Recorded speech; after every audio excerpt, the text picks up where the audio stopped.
What's up guys, I'm Phoenix Master 1 and welcome to my builds guide and unit review of the Rearmed Tana banner featuring Tana, Gilliam, Vanessa, and Syrene. So Rearmed Tana is a colorless bow flyer this time with Arcane Nastron as her arcane weapon, and I've made a full video on the best users of it, so you can check that out later. So this weapon does give her minus on special cooldown, and if she's within 2 spaces of an ally or initiates combat, then she's able to get +5 to all of her stats, gets a guaranteed follow-up attack and 30% damage reduction on foe's first attack, and then she can get even more attack in the combat depending on foe's maximum special cooldown count, multiplied by 2 and then subtracted by 12. So the lower cooldown of the enemy, the more attack she's going to be able to get. And the thing is that a lot of rearmed units like Ganglot and Ophelia don't really stand out because of not having a preferred skill, but that's not the case with Rearmed Tana, thankfully.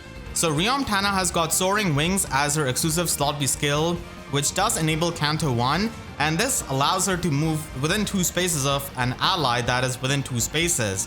So that is absolutely amazing for the teleportation. So it's kind of similar to what we have seen before on Halloween Noe, on Young Tana, on Spring Sonia of course, and Ninja Green. So it's really amazing for the mobility, and she's going to be having a lot of fun, especially by having Canto 1 here. A lot of those units which I mentioned before, they either have to choose between the teleportation or between a Fortress skill, but that's not the case with Tana, as she's able to get the Canto 1 and still get the teleportation. And then she's going to be having the Clash effect, which allows her to get speed and defense debuff on the foe in combat, which is definitely really good offensively. She also comes with a tier 4 version of Guidance, which is absolutely amazing, so only flying units can have access to this.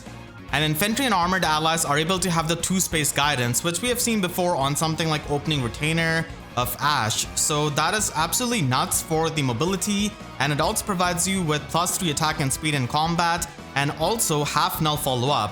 So that is just absolutely incredible, and it is going to be a really good skill to be run on many of the dancers like Legendary Azura for example. So it's going to be really good for the support, and it is definitely going to be really helpful in something like Aether Raids defense, in Summoner Duels, and also in Arena, especially if you're running dancers. It is really going to be helping you with the mobility. Rearmed Tana also has really amazing offenses with base 45 attack and base 47 speed with a super boon on it. So she's going to be extremely fast, and she's going to be able to function really well offensively while having the mobility with the Soaring Wings and also being able to get the damage reduction, so she can survive a lot of encounters because of the damage reduction and then trigger Deadeye on her double attack. So overall she's going to be functioning as a pretty good nuke and does have the mobility and also has the Canto. So she is going to be a pretty nice unit, and because of being a rearmed hero, she's also going to be providing amazing fodder with the Arcane Bow, with the Unity skill and Guidance 4, which you could all get at the same time. If you're going to be building up Tana, then you don't really have to change too much from her base kit. You can just run Reposition and run a Form Sacred Seal. But if you want to change some passives, then Attack Speed Catch 4 and Attack Speed Menace are going to be the options that you can run. And Arcane Weapons are going to be refinable, so you can refine it for more speed. And you can actually run Remote Sparrow on her so that she can stack up even more damage reduction and pretty much have even better survival in her player phase. So Remote Sparrow is definitely going to be an option, and so is going to be Speed Defense Hold, which you could run in the slot C.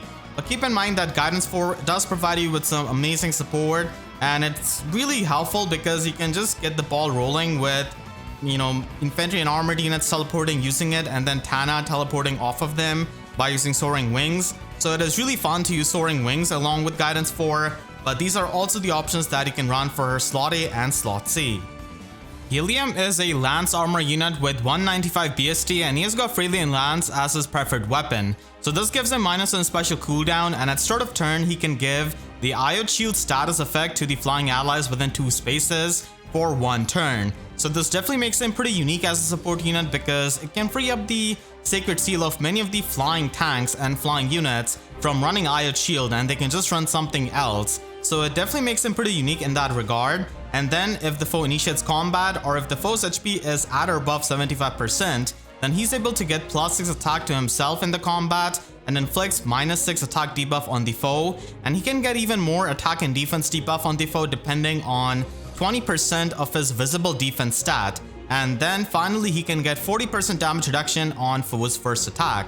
So Freyling Lance does give him that niche where he's going to be really good along with many of the flying units like Brave Claude, for example, that can function as a flying tank with their weapon, and they don't really have to run IO Shield Sacred Seal because he can provide that status effect to them. So we haven't really seen anything like that before, so he's definitely going to be there, supporting the flying allies. And he also has got Vengeful Fighter 4, which is going to be helping him get the other effects, which is Weapon is Missing. So the tier 4 version of Vengeful Fighter 4 does require you to be at 25% HP or above, and if that condition is met, then you can inflict -4 attack debuff on the foe and also get guaranteed follow-up attack, and the foe cannot make a follow-up attack, so you pretty much get the Omni Breaker effect out of this, and you also get special charges on both your attacks and the foe's attacks. So previously with Vengeful Fighter 3, you only got these special charges on your own attacks, but now it has become like this kind of breath effect, so that is really good for just firing off the bonfires, which is going to be really good with the Freyling Lance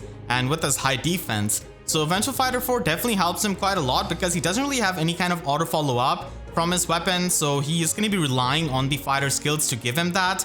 And he also doesn't have any kind of follow-up negation, so Vengeful Fighter pretty much gives him the things that he lacks in his weapon itself. And he does have near save and sturdy stance, so Gilliam can function as a pretty good near save tank with that base 44 attack and also really impressive base 48 defense, which is going to be really good for near save tanking against many of the physical threats. So he's going to be pretty good at his role, but it's just that there's still going to be competition when it comes to near save tanks. There's already Brave Hector and Ascended Idun when it comes to a near savior's role for a blue unit. So he's going to be facing competition, but still he's going to be a pretty solid unit overall with this kind of weapon, and also because he can support the flying units. If you're building up Gilliam, then you can just give him swap and a form Sacred Seal and he should be fine, but he can obviously change out his slot A skill for something like Attack Defense Unity or Attack Defense Bond 4, which we did get from the limited ephemera manual on Dancer Quan. So that's definitely an option because attack and defense are going to be two of his main stats. So if you're going to be bothered by the debuffs on them, then this is something that you can run, but you're going to be trading off the guard effect for that. So definitely keep that in mind. So if he gets doubled by some kind of null follow-up opponent, then he's definitely going to be getting blown up by their special, and he only gets the damage reduction on the foe's first attack. So that's definitely something you have to keep in mind. And you can also run him with Hardy Fighter actually with Pavis, but the thing is that he doesn't really get the auto follow-up if you run Hardy Fighter, but still it's something that you can use him with for something like Aether Raids defense, and use him with Pavis so that he can be really tanky on that first attack and still function as a really good near safe tank with his high defense. Syrene is a sword flyer with Freylian Blade as her preferred weapon, and this provides her with -1 special cooldown. And if the foe initiates combat, or if the foe's HP is at or above 75%, then she's able to get +5 to all of her stats, and also inflicts penalty on foes' attack, speed, and defense in the combat, depending on 15% of her visible speed stat. And she also has the half null follow-up, the offensive version, so she can double a lot of the follow-up negation opponents. And finally, she has got 40% damage reduction on foe's first attack, similar to Gilliam. So this is a pretty decent weapon overall, and having the half null follow-up built into it means that she doesn't really need to run a flow skill in her slot B, and she can just run Pegasus Flight or even a Trace skill, and she's not really going to be bothered by the opportunity cost. So that is definitely one of the better aspects of it, and being able to debuff foes' attack speed and defense is definitely pretty good as well. She does come with Speed Resistance Catch 4, which is going to be the last of the family of the cat skills, but still it's not really going to be all that desirable on many of the units compared to something like Attack Speed Catch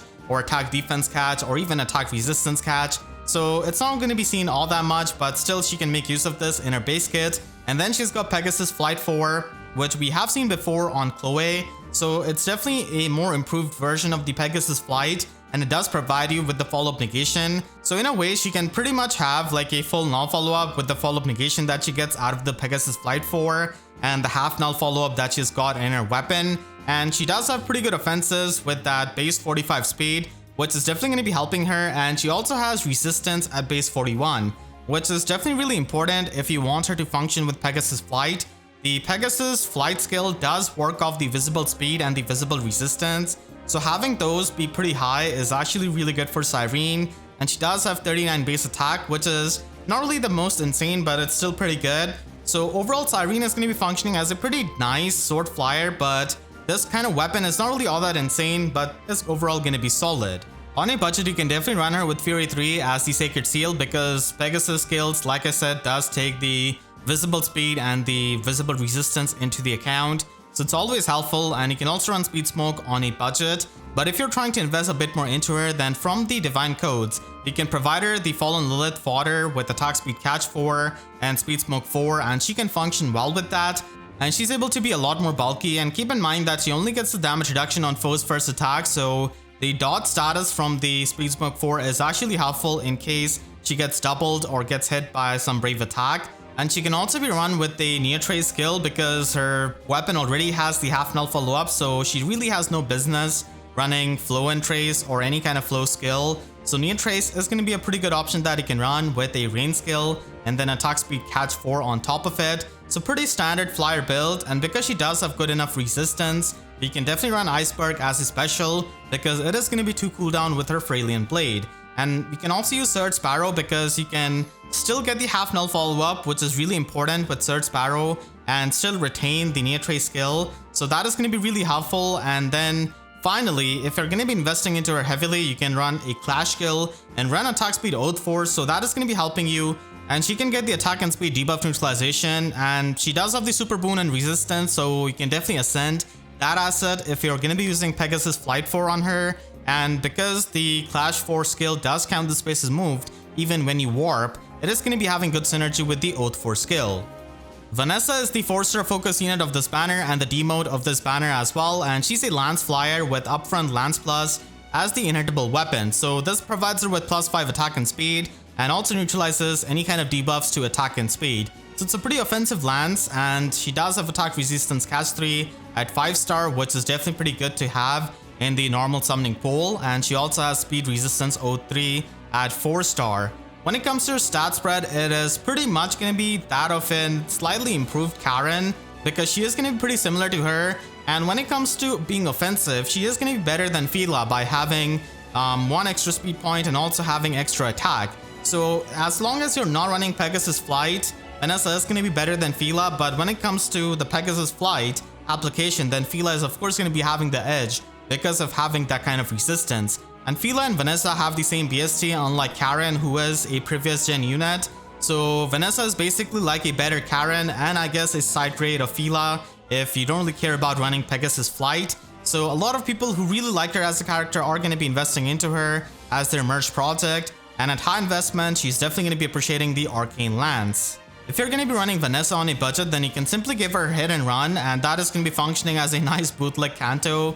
I mean, this is a budget skill, so it can help. And if you're going to be investing heavily into her with the merges and the Dragon Flowers and everything, then Lynch Naginata Plus can be an option from the Divine Codes, and you can simply run Sparrow 3 and Dive Bomb for a player face build. So she does have the offenses to run a ninja weapon pretty well, and she can definitely make use of the skill and consecutively attack with the Dive Bomb, and you can get all of these skills from the Divine Codes except for Speed Defense Rain, which is going to be really important here for the consistent debuffs. And if you're going to be investing into her even more, then Arcane Xiang is going to be the weapon to go for, and you can definitely run Flow and Trace that you can get at the same time from Alfred, and that is definitely going to be helping you get the Kanto mobility.